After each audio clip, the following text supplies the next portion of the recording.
I'm Liz Legion, and I'm one of the trustees. And you have to imagine our children. We have here Corzy, a boy of 12, and Nomsa, who's a girl of 9. They both attend the Rainbow School.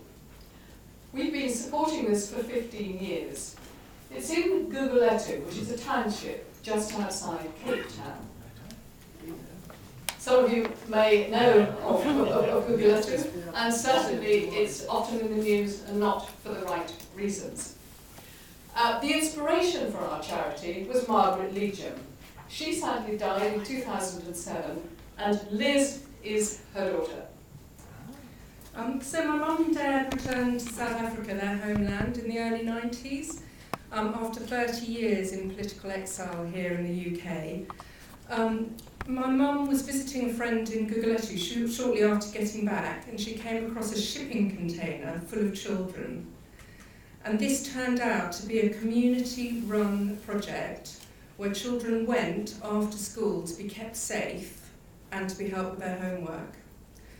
And 15 years on, if Nomsa was here, she attends the Rainbow Fund, she'd tell you that she's 9, she lives with her grandparents, because her grandmother, in fact, because she's an AIDS orphan. She lives with 13 other children, all family members, all AIDS orphans. She's often hungry and she gets very little attention. And for her, the Rainbow Fund is a lifeline. Her situation is not unusual. And if I was to tell you one shocking statistic, that a girl in Guguletu, like Nomsa, has a higher probability of being raped during her childhood and finishing her schooling. So the Rainbow Fund has been going for 15 years. This is quite an achievement in Guguletu. An awful lot of initiatives start, but they don't survive. We are now keeping over 200 children safe. They're being fed and they're getting help with their homework. It's now in a brick building, and we're paying the salaries of 9 teachers, a librarian and cooks for the meals. We want to build on the success we've had, and this is where you come in. The school is now telling us that they need a maths specialist, because the one area that the children's attainment is still low is maths. This is a national situation.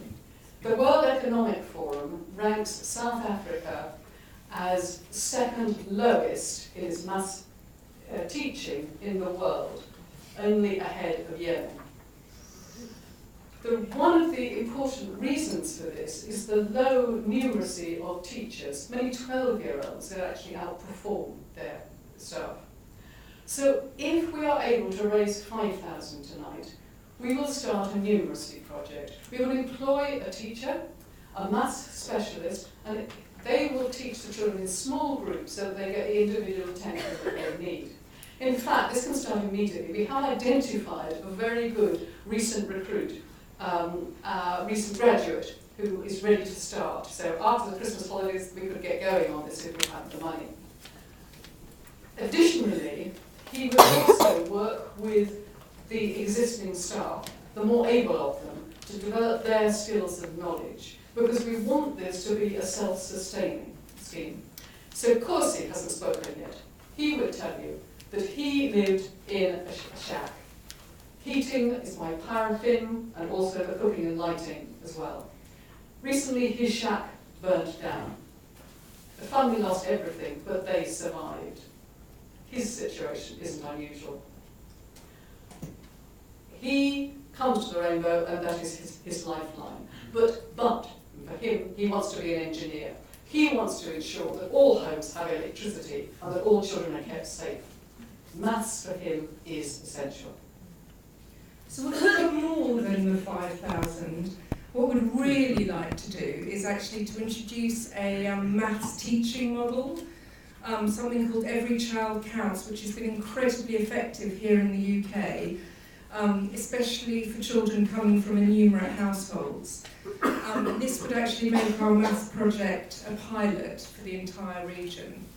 And I think it's just really easy to forget that being enumerate in a complex society is as crippling as being illiterate. So the numeracy project is where you come in. These children do have great potential, but they have huge challenges. We so hope you see in the photographs some of their vitality and enthusiasm. Their aspirations are to be doctors, to be pilots, to be engineers, run their own businesses, yeah, and to be footballers and pop stars as well. But that wouldn't be wasted in that on them either. If we can enable them to reach their dreams, it'll make a difference to their individual lives, but it'll also make a difference to South Africa, to the economy to which they will contribute, and South Africa will make a difference to the whole of Africa. Potentially, this could be one of those small beginnings that was being spoken about to really ensure that the project that we are building on has some extra life and impact, small and wider as well. Thank you.